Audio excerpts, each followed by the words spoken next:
When reflecting on the events of this night to share the story with you, I realize how truly lucky I am. This event took place a few years ago, when I was taking my family on a road trip for spring break.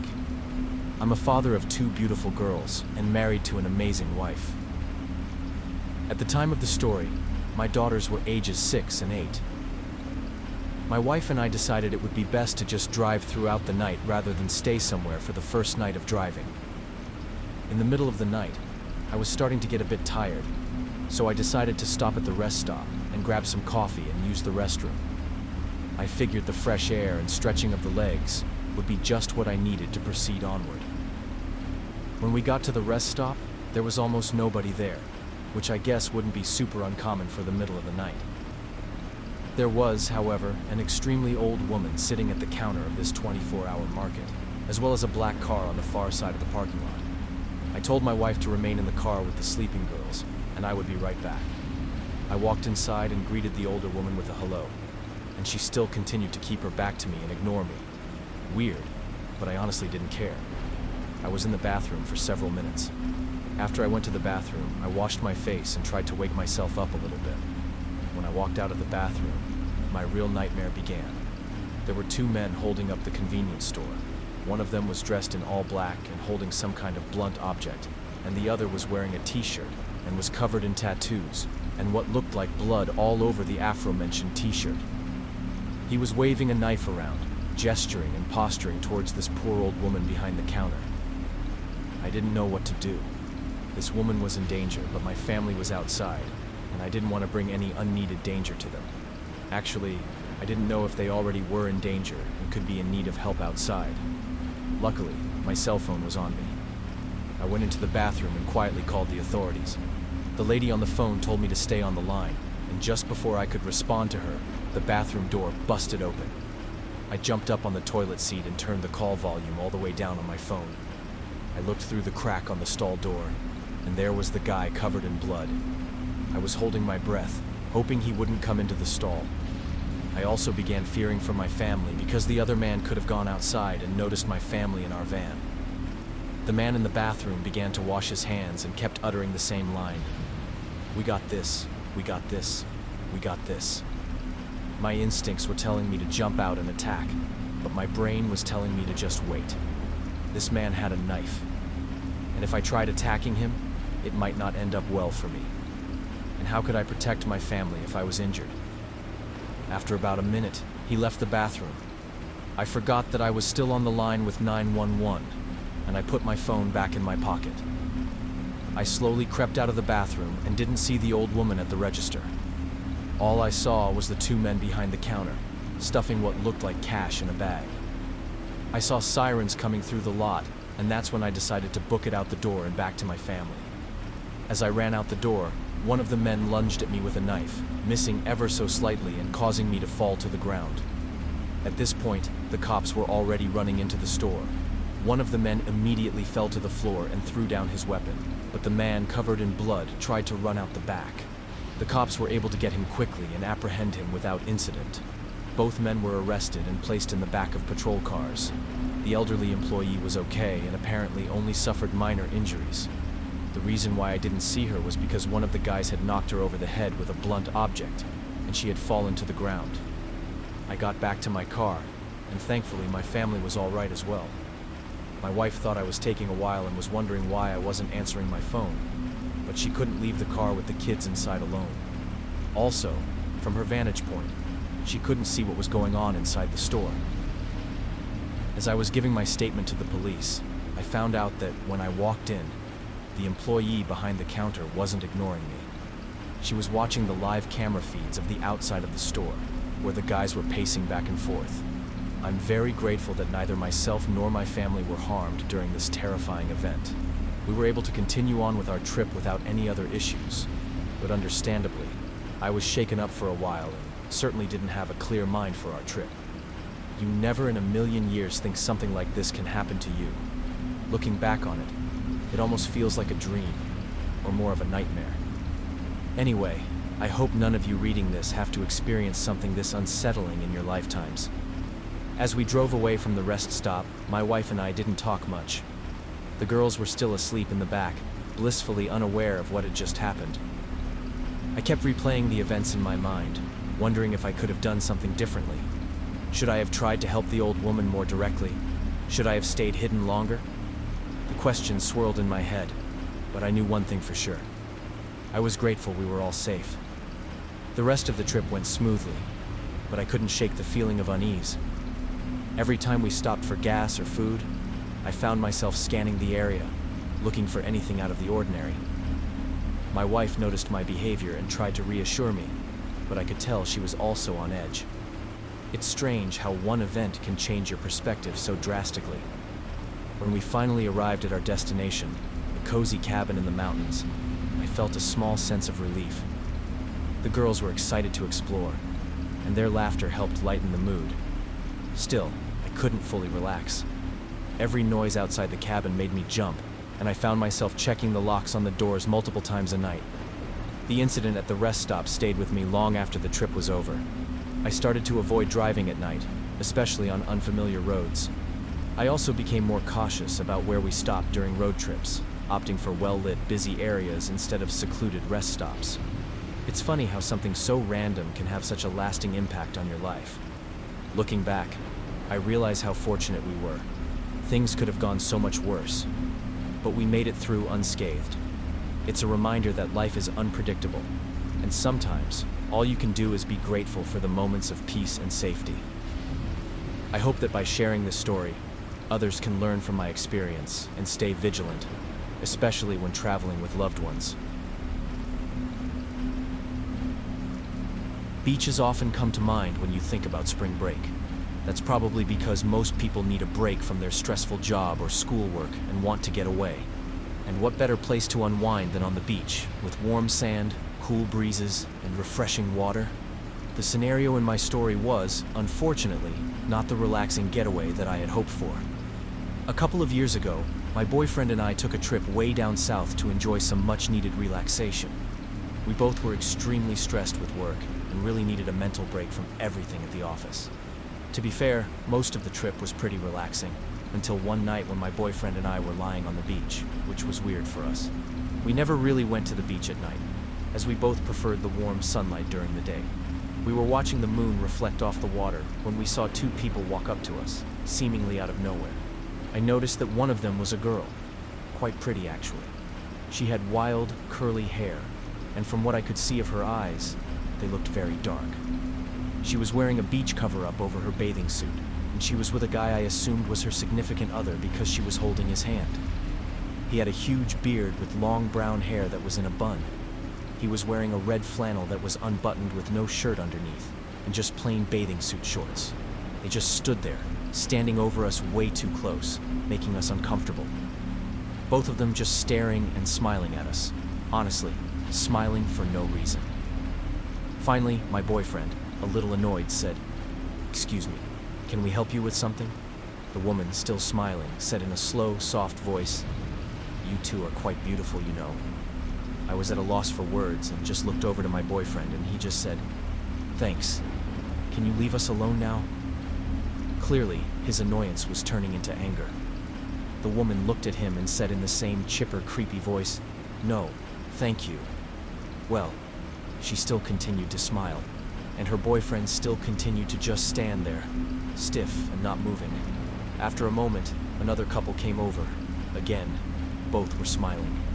She also had a cover-up on, but was sporting some pigtails that were not even close to symmetrical, and her boyfriend had really curly, shaggy-looking hair.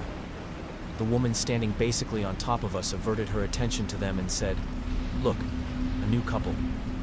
I was pretty unsettled, and these four people just kept inching closer and closer to me and my boyfriend. My boyfriend finally stood up and stepped to one of the guys and said, "Yo, take one more step, man." And all four of the smiling weirdos began laughing. Before I could even react, one of the guys lunged at my boyfriend. It was the scariest thing that I had ever seen. Both men started to beat up my boyfriend while both girls just sat there and laughed. I tried to intervene, but one of the girls tossed me to the ground. The two guys then threw my boyfriend down in the sand next to me, and with a blink of an eye, their permanent smiles turned into faces of anger and malice. Somehow, my boyfriend had the mindset to do something to help us get out of there. He kicked the ankle of one of the girls, so she stumbled. This brought the attention of the others to her stumbling backward in the sand, and in that split second, he grabbed my hand, and we ran as fast as we could towards our resort. Looking in the distance, we could see the two couples standing there, but they were not giving chase. We got back to our room and locked the doors and turned the lights off. All night long, in the hallway, we could hear giggles and shushes. I don't know if we were just paranoid, but I think we both feared that it was the freak shows from the beach.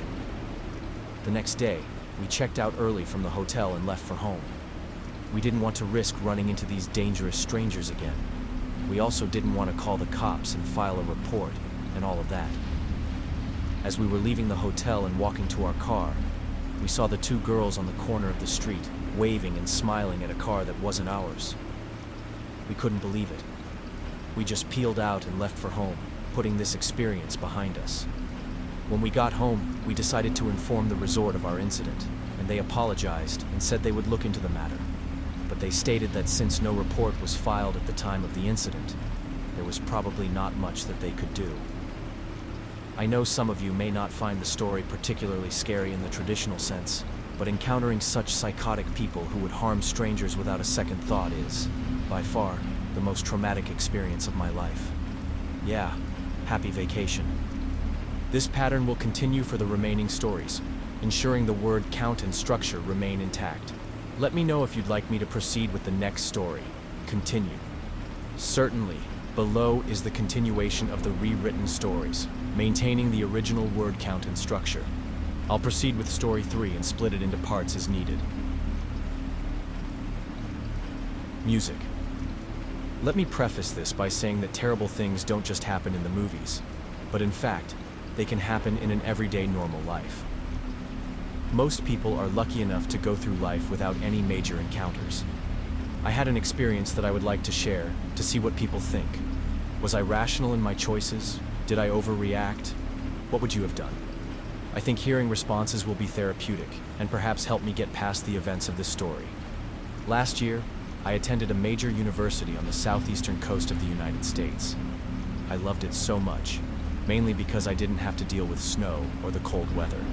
I basically had hot or warm weather every day, which was a huge change from the climate I grew up in. Anyways, on this particular spring break from school, I decided to go home and visit my parents back in Maine.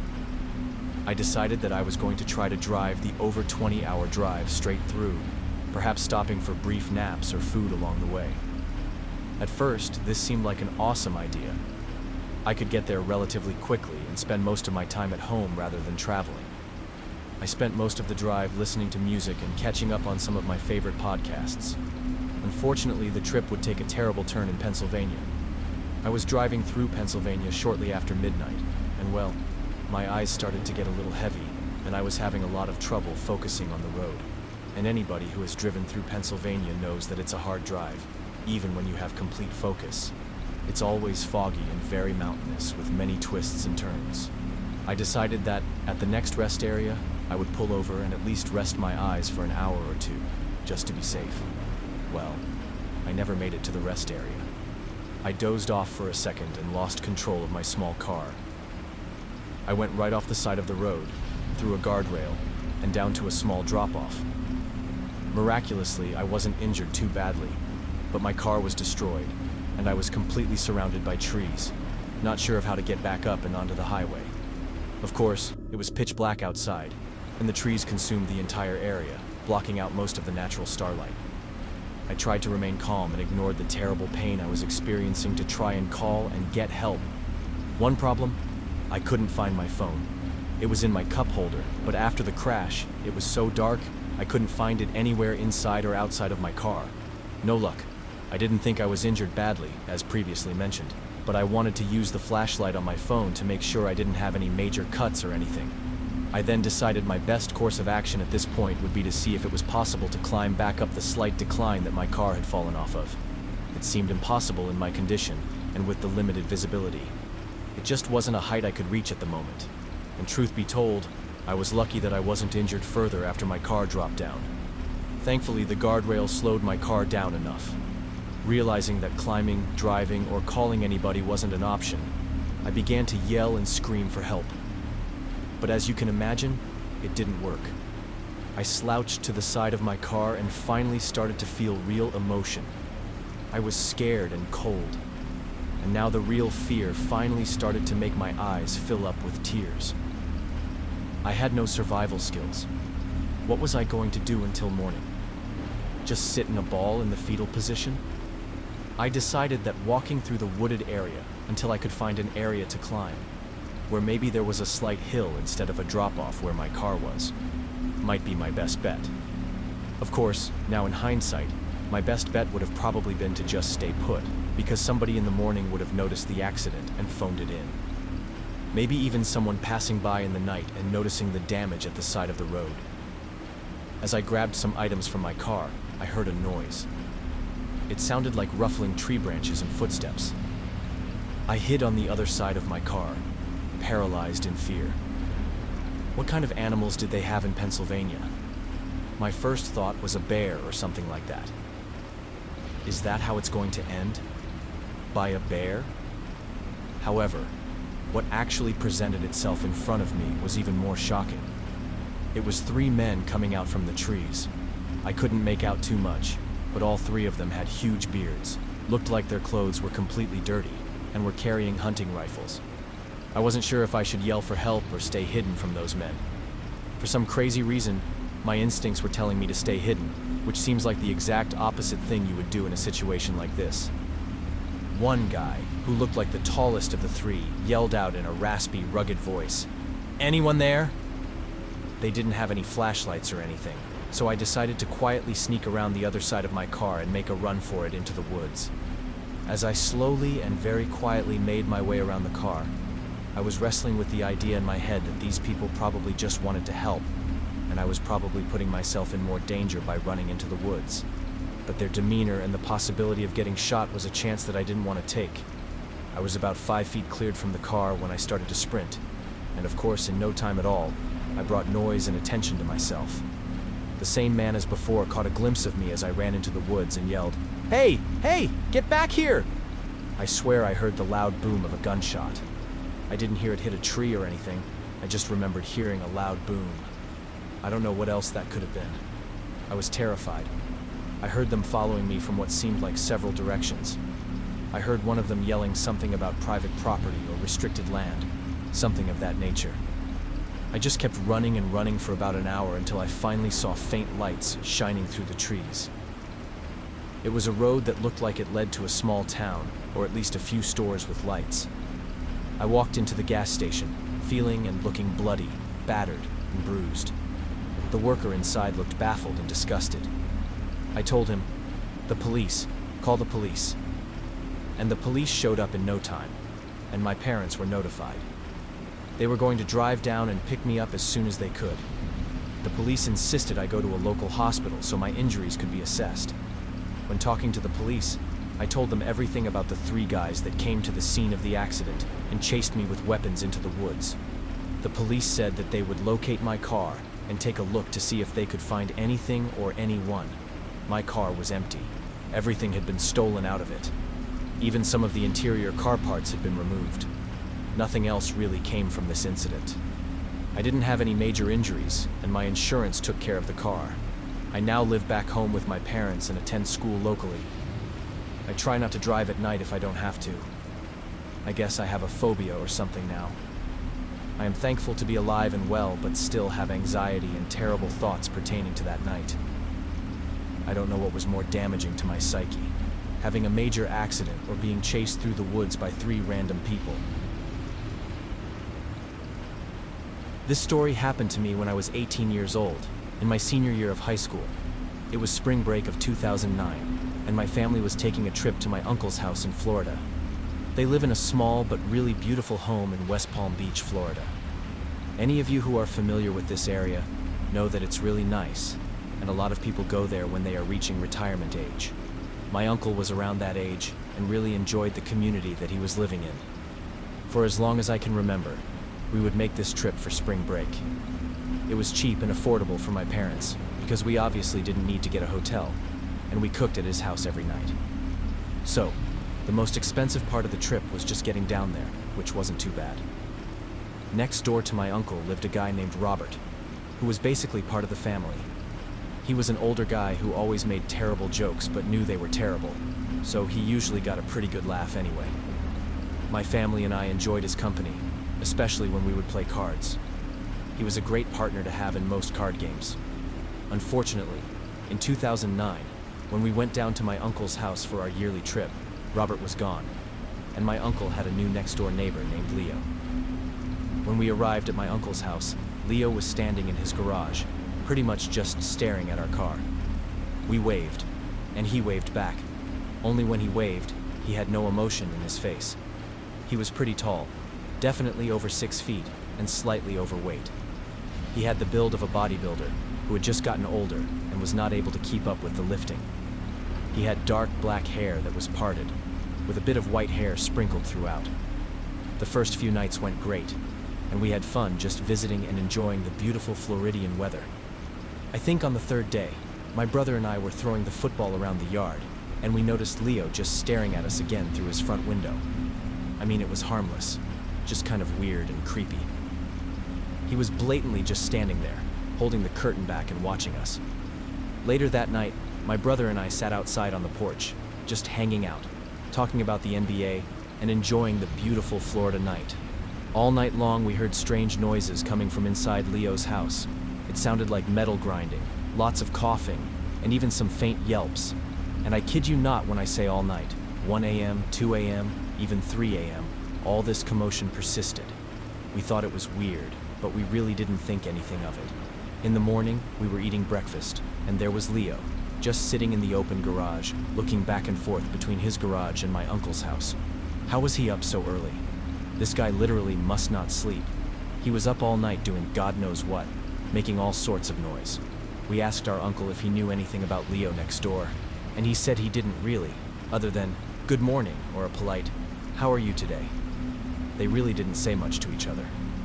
My uncle did say that he was quiet but always polite to him and stayed out of everyone's business. He didn't attend any community meetings or activities or anything like that. We asked about the loud noises at night, and my uncle said he didn't really know too much about that and had never really noticed anything before. Later that afternoon, my brother and I were throwing the football around again. Leo left his house in his teal minivan. We waved, but this time, he didn't wave back. My brother and I both looked at each other and decided to go look in his windows. Now we knew that this was wrong, and I would have never ever recommended doing this, but our curiosity got the better of us. When we looked through some of the exposed windows, we could only see a little, but it was weird. There was really no furniture. There was a wood saw in the middle of one of the rooms, and sheets hanging everywhere. There were also several shovels by the back door and some plywood on some of the floors in another room. Now, when Robert had lived there in the past, we had been in that house many times, and it looked nothing like this. The house was completely changed, and not in a good way. As we started our way back to the road, we were stopped on the side of the house by Leo. He stood blocking our way. He said in a very stoic and low voice, "What are you doing on my property?" Thinking quick on our feet, I just said to him very casually, "Oh, sorry." Our ball took a really awkward bounce and we couldn't find it. We got it now though. We're all good. We started to walk by him as he barely gave us enough room to cross. As we got to the road, he shouted in a bit more of a frantic voice this time, "If I catch you on my property again, you'll be sorry." My brother has a bit of a temper, so I thought he was going to confront the creepy old man, but to my surprise, he was just as freaked out as I was. What if this guy means we'll be sorry, I thought. The next few nights, we heard the same noises during different parts throughout the night. On the last night of our trip, we decided that we were going to get to the bottom of this one way or another. At about 2 a.m., we snuck outside and crept up to the window we had looked at the other day. And now it was completely shut up, just like all of the other windows. We couldn't see anything inside, and just as we were going to give up and go back, my brother noticed that there was some light shining from the back. His back door window was exposed. We snuck to the window and looked inside, and what we saw inside still creeps me out to this day. We saw a bit of Leo from the doorway. He appeared to be using the wood saw that we had seen, and on the ground, we saw something that looked like another human, but it was stiff and stuck in a position like a mannequin. The mannequin, or whatever it was, looked like it had blonde hair that had been glued on. Had our imagination finally gotten the best of us? What were we witnessing? The tinkerings of a madman or someone preparing for something much more sinister? We left the next day and saw Leo again, standing in his driveway, waving goodbye to us. My brother and I felt sick about the night before. Unfortunately, we never did go back to that house. My uncle bought a new, larger home about 35 miles away from his previous community. I often think back to that trip and really wonder what was going on in there. Was Leo really up to something evil? Or were we just two young adults letting our minds get the better of us? Maybe he was just a creeper with some type of weird fetish. Either way, I'm glad we never had to see him again. As we started our way back to the road, we were stopped on the side of the house by Leo. He stood blocking our way.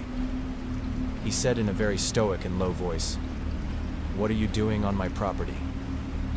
Thinking quick on our feet, I just said to him very casually, "Oh, sorry." Our ball took a really awkward bounce and we couldn't find it. We got it now, though. We're all good.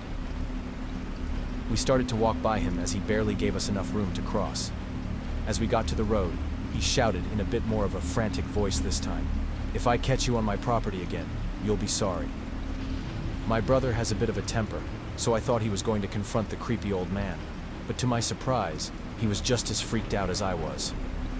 What if this guy means we'll be sorry, I thought. The next few nights, we heard the same noises during different parts throughout the night. On the last night of our trip, we decided that we were going to get to the bottom of this one way or another. At about 2 a.m., we snuck outside and crept up to the window we had looked at the other day. And now it was completely shut up, just like all of the other windows. We couldn't see anything inside, and just as we were going to give up and go back, my brother noticed that there was some light shining from the back. His back door window was exposed. We snuck to the window and looked inside, and what we saw inside still creeps me out to this day. We saw a bit of Leo from the doorway. He appeared to be using the wood saw that we had seen, and on the ground, we saw something that looked like another human, but it was stiff and stuck in a position like a mannequin. The mannequin, or whatever it was, looked like it had blonde hair that had been glued on. Had our imagination finally gotten the best of us? What were we witnessing? The tinkerings of a madman or someone preparing for something much more sinister? We left the next day and saw Leo again, standing in his driveway, waving goodbye to us. My brother and I felt sick about the night before. Unfortunately, we never did go back to that house.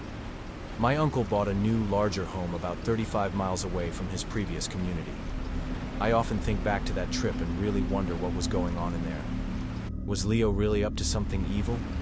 Or were we just two young adults letting our minds get the better of us? Maybe he was just a creeper with some type of weird fetish. Either way, I'm glad we never had to see him again. Fast forward to the time that this story took place. It was spring break, and most of my friends were going down to Miami Beach. Unfortunately, I was broke and had no job, so I was going to have to stay home. One afternoon, I was sitting on my porch, and Zeke came over and approached me. This was probably the first conversation I'd had with the man in 5 or so years. He told me he had won some contest, and one of the prizes was a 3-night stay at some private ski resort in the mountains. He then asked if I would watch his cat, and just make sure that the house was okay while he was gone. He told me he would pay me for my services, so I, of course, accepted, knowing I could use the money. He gave me a key and told me the cat food was on the counter and that I couldn't miss it. He told me to come over at 6 p.m. and to use the back door because nobody uses the front door anymore. I found it pretty weird that he didn't want to bring me into his house and show me where the food was, or even introduce me to the cat or anything. He literally just gave me a key and left. But I just figured, whatever, he's weird, so it kind of makes sense. At 6 p.m. the following day, I showed up at his house and walked to the back door as I was directed to do. The backyard was disgusting and not how I remembered. The pool had no water in it but was filled with half dirt and half murky liquid. The grass was either dead or super overgrown in spots. There was trash and broken lawn furniture everywhere. I walked into the house and it smelled absolutely horrible. It smelled like bad steaks. It was seriously repulsive. But I guess people can go nose blind to certain smells if you're constantly subjected to them. When you walked in through the back door, you walked into a long hallway. There were 2 rooms to my left and 2 rooms to my right. The first 2 on the left were the 2 little girls' rooms.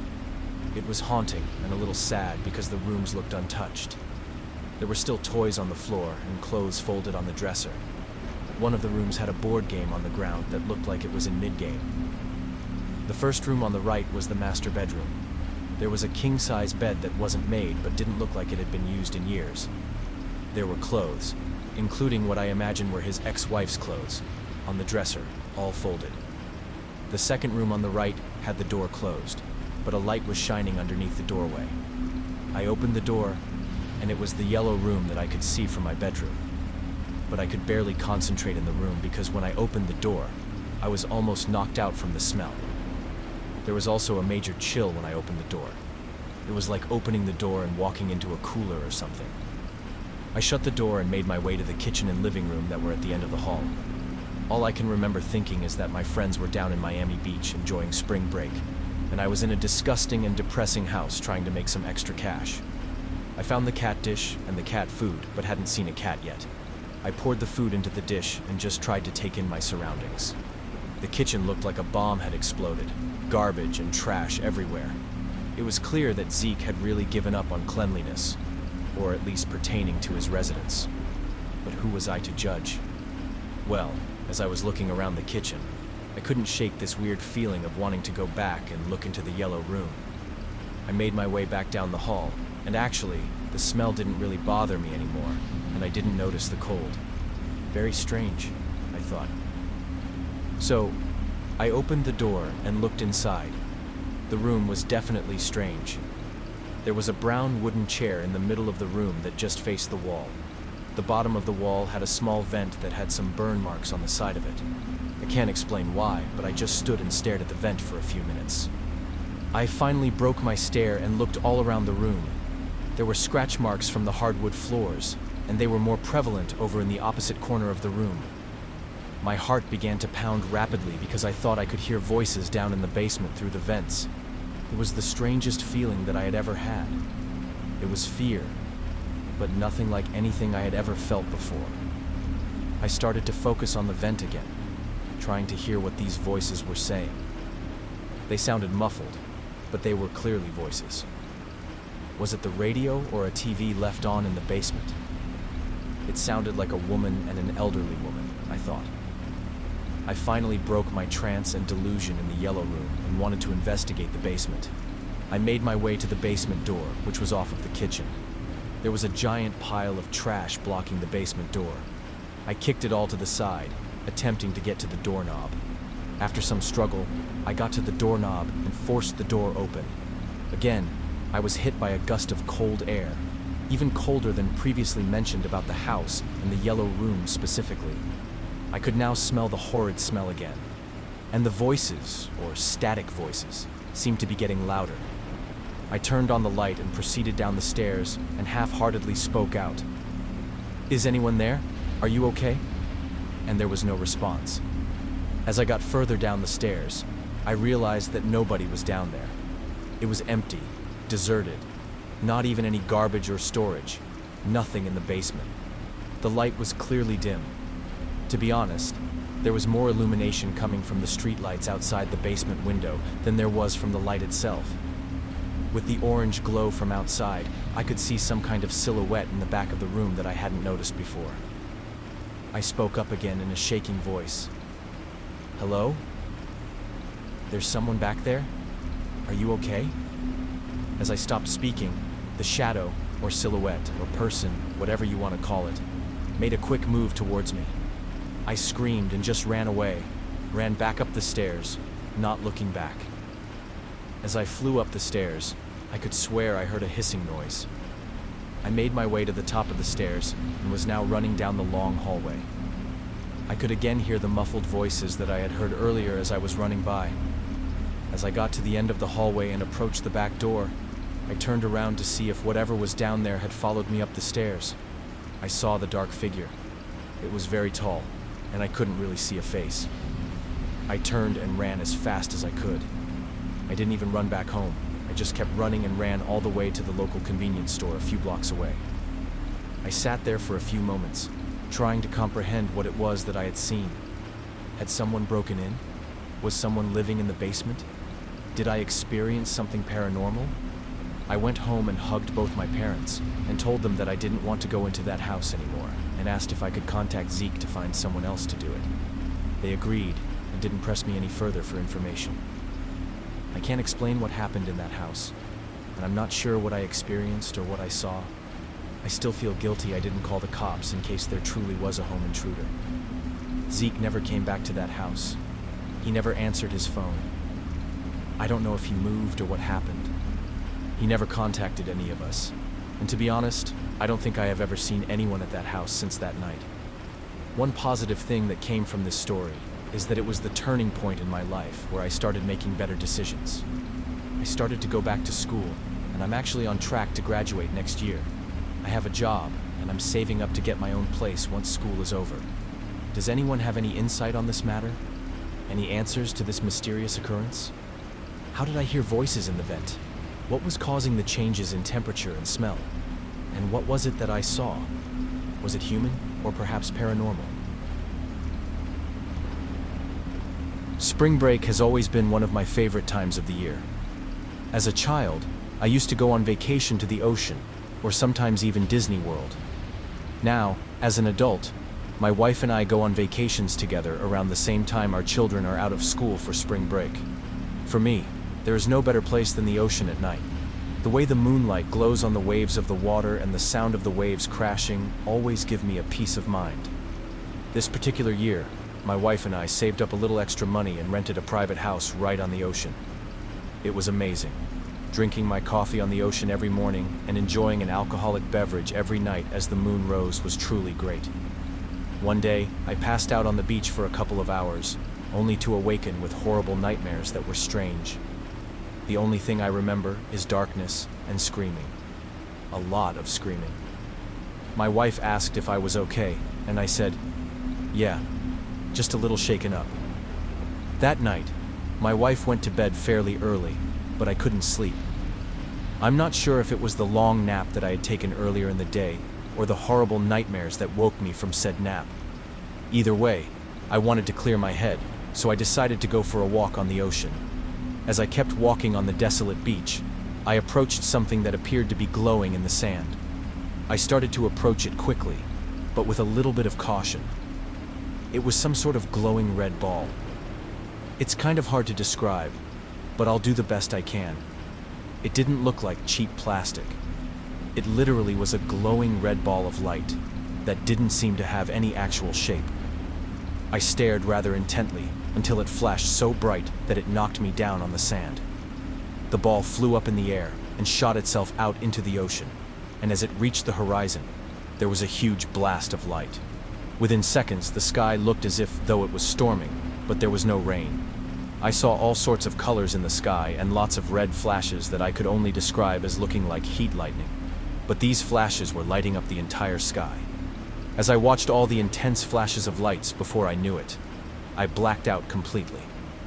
The next thing I remember is my wife waking me up the next morning in a frantic panic because she didn't know where I was. I tried explaining to her what I had witnessed, but she said I was just dreaming and was upset that I had wandered off last night, accusing me of getting drunk and passing out.